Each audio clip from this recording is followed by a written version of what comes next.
Jeg skal forklare, hvad en goodness og fit test er. Og til at starte med, så skal vi tage udgangspunkt i en nulhypotese.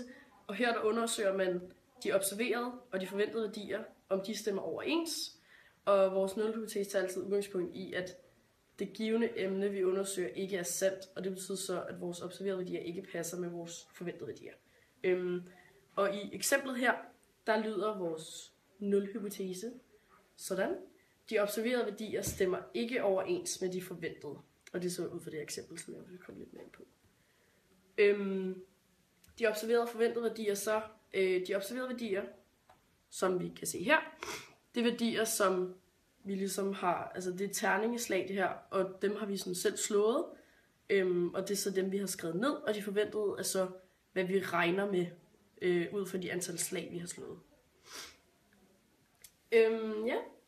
Og teststørrelsen, det er den her formel.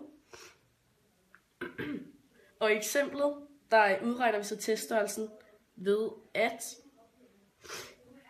sammenligne de forventede og observerede værdier, og så dividerer det så med de forventede værdier.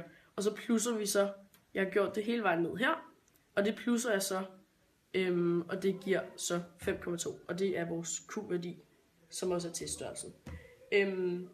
Vores frihedsgrad, det er så den, vi har her. Ud for eksemplet, der er det så, der er 6 antal øjne, og det minuser vi så med de 1 der, for det gør med frihedsgraden, og det giver så 5.